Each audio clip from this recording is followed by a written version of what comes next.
Taiwan, I'm Jensen with news from here in Taiwan and around the world. Intense fighting broke out at Taiwan's legislature on Friday.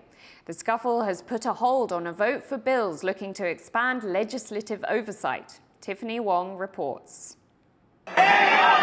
Bolting for the exit, Democratic progressive lawmaker Guo Guowen snatches the documents needed to review 5 legislative reform bills from the hands of the 72-year-old secretary of the legislature. It's an attempt to stop an upcoming vote. Those bills were at the center of a day-long brawl in the legislature on Friday that left 6 lawmakers needing medical treatment. 当面跟陈委表示，如果刚刚的冲突碰撞了他，我很抱歉。那至于未来他的感受什么，我们尊重。我们很遗憾的看到民进党的立委不只用流氓的行径来攻击国会的议场，对在野党的立委挥拳攻击。 The opposition Kuomintang and Taiwan People's Party are pushing the bills with proposals that would require the president to offer a yearly report to lawmakers and would make contempt of the legislature an offense. But the DPP says the laws have been brought for a vote without enough time for review. Neither the KMT nor DPP hold a majority in the new legislature, but the KMT has the most seats, and it sought support from the TPP to pass these reforms. Throughout the day, the KMT and TPP attempted to pass the bills through their second readings. The televised brawls, which are not uncommon in Taiwan's legislature, gained public attention.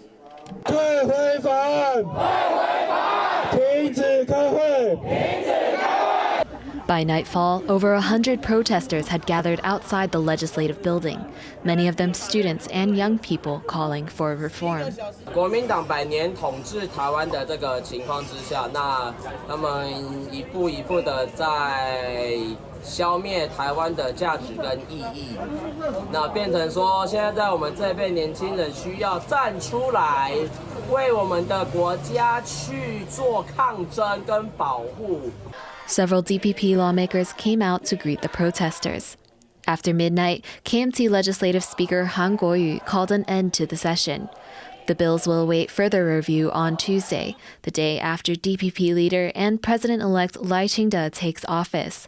The scuffle has provided a glimpse of the stark divide between lawmakers and the public, one Lai must somehow bridge over the next 4 years. Devin Tsai and Tiffany Wong for TaiwanPlus. A group of opposition lawmakers has set off to inspect Taiwan-Governed Taipei Island in the South China Sea.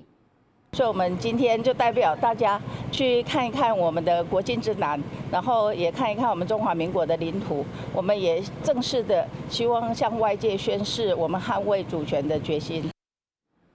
Taipei Island, also known as Ituaba, is the largest landmass in the hotly contested Spratly Islands, which are also claimed by China, Vietnam, Malaysia, Brunei, and the Philippines.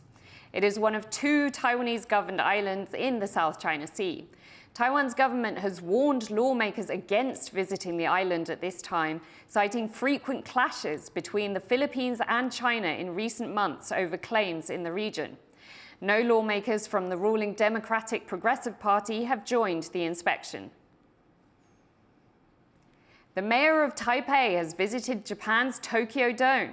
He hopes to use the learning experience as a blueprint for the newly completed sports stadium in Taiwan's own capital. 像办演唱会哦，他们有特别的这种消防安全的这种规划吗？这种逃生的动线啊，跟棒球有不一样吗？ Jiang Wan-an from the main opposition Kuomintang, or KMT, is on a 4-day visit to Japan to learn from local governments in the country. Taipei's own stadium, the Taipei Dome, has been beset by problems, including delays in construction, a leaking roof, and a rat infestation. Jiang says he hopes to deepen cooperation with Japan. Many people in Taiwan and around the region have expressed concern as Japan releases treated nuclear wastewater into the ocean. Scientists in Taiwan are monitoring the waters around the country for any sign of dangerous radiation. Reporter Jeremy Olivier has the story. Japan has just begun its latest round of wastewater discharge from the Fukushima Daiichi nuclear power plant on the country's east coast. This time, around 7,800 tons of water will be released into the Pacific Ocean. Japan first began this process in August last year, prompting a backlash from neighboring countries, including Taiwan. A poll by the Taiwanese Public Opinion Foundation in September found that over 60% of people were concerned over the issue. Many are still worried that the wastewater has reached Taiwan. But new data collected by the country's National Atomic Research Institute tells a different story. 我们现在环境监测数据和以前并没有什么差异，所以我们看到从环境监测来看，应该是还没有明显的变化，看不出它到了还是没到。In 2022, the Institute, looking to confirm whether waters around Taiwan have been affected by Japan's wastewater release, established the country's first tritium analysis laboratory. Tritium is a mildly radioactive form of hydrogen. Testing has shown very little of it in the water previously discharged by Japan. At the lab, researchers study samples of marine life from Taiwan's surrounding waters. They slice these into small pieces, place them in a container, then use a freeze dryer to extract high-purity tissue to test for tritium. 那我们就可以将这个冰呢夹出来，那就可以得到里面的那个组织自由水川。 The process for detecting tritium in fish is complex because it primarily exists in water. That means the animal's flesh is a key focus of testing. To date, the facility has inspected over 500 samples, including sari, tuna, marlin, and shark. All tests have shown no signs of contamination. The lab says it will continue testing for tritium around Taiwan and work to improve its detection capacity and analysis. Eason Chen, Sandy Chi, and Jeremy Olivier for TaiwanPlus. Ukrainian experts are warning that Taiwan has not done enough to boost its civil defense in the face of rising threats from China. They say Taiwan should learn from Ukraine's experience in its war with Russia. Because, first of all, society needs to understand that threat is real and it exists. And this is the first step toward to increasing of your security system. Speaking at a civil defense forum in Taipei, the analyst said that even with 8 years of preparation, there's growing fatigue among Ukrainian citizens. They say the window of time is shorter for Taiwan.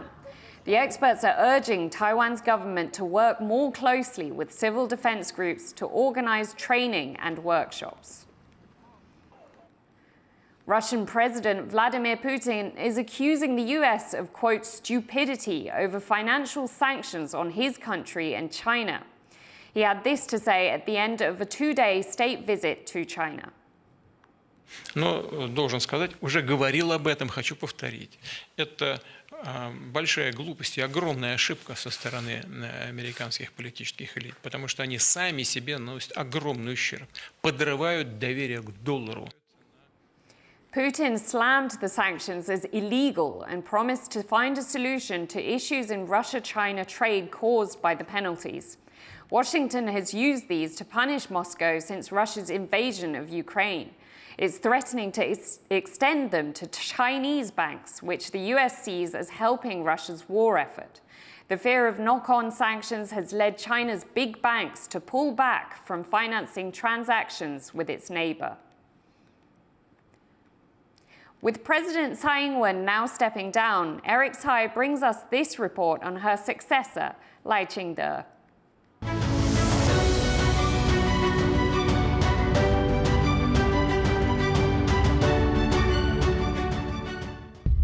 Taiwan's President Tsai Ing-wen will soon leave office after serving the maximum 2 terms.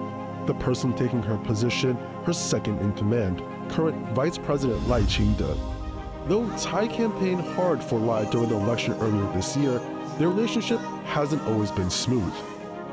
For the 2020 presidential election, Lai challenged incumbent Tsai to be the Democratic Progressive Party's presidential nominee. He lost that bid, becoming her running mate instead. Now with Taiwan a focus of attention in Asia, who is the man that will lead Taiwan for the next 4 years? This is Lai Ching-te explained. 您在当行政院长的时候说过，您是务实的台独主义者。那我想要请问，台独工作者。哦，是。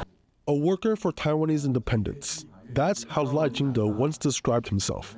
It's a statement that colored his campaign for president and has given China, which claims Taiwan as its own territory, reason to label him a dangerous separatist and troublemaker. But how did he get here?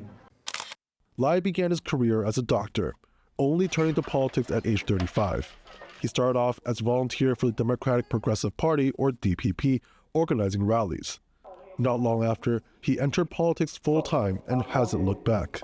2024年写了一件，也不是战争与和平的选择，而是民主与专制的抉择。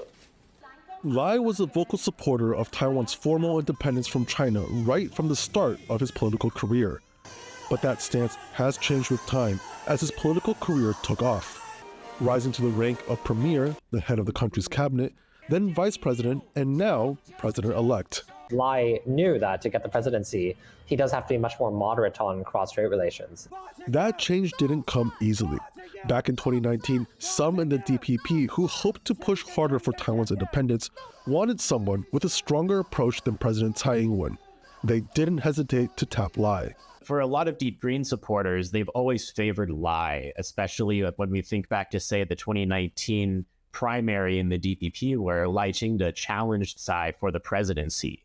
A lot of Deep Green voters were more supportive of Lai than Tsai because they saw him as more pro-independence than Tsai. That reputation has kind of followed him, even though ever since Lai became Tsai's premier, and even as vice president. He ran against the incumbent Tsai in the party primary after her first term, but he lost that bid, largely by failing to get the support of the young voters. The progressive young people that really backed Tsai after the 2014 Sunflower Movement and were a major catalyst in her election. But in the end, Tsai decided to call on Lai to serve as her VP instead and help reunite the DPP. As 4 years went by, Lai took on the mantle to run for president.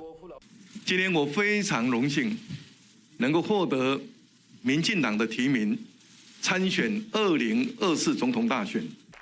The attacks on Lai's presidential campaign from both opposition parties largely centered around his history of staunch support for Taiwanese independence. 你嘛是支持台独，所以你认为有法度和对话讲，你不可能嘛？大陆是反台独嘛，你是支持台独嘛？你说你是务实的台独工作者，现在美国政府已经明确表示，美国政府不支持台独。请问你如何务实的推动台独？ The U.S., Taiwan's biggest unofficial backer, must constantly walk a fine line on the country's international status.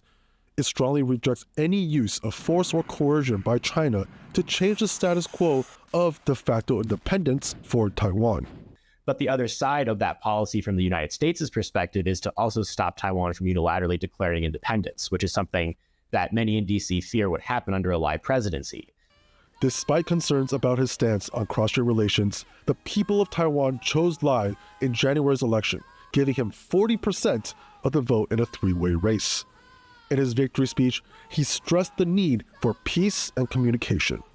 这场选战让世界看到台湾人民对民主的坚持，两岸之间对话交流才能降低风险。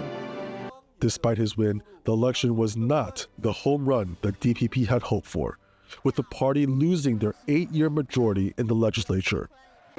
国会的选举不如预期，我们还是要检讨反省，必须要把原因找出来，继续深耕。我们并不完美，但我们一定要做最能回应民意的政党。 All eyes are now on Lai as he enters his first term in office and gives his DPP a historic third term in power. James Lin and Eric Tai for TaiwanPlus. Thank you for watching What's Up Taiwan. Finally, here are some Asiatic lion cubs taking first steps outside with their mother at London Zoo. I'm Sally Jensen. Take care and see you next time.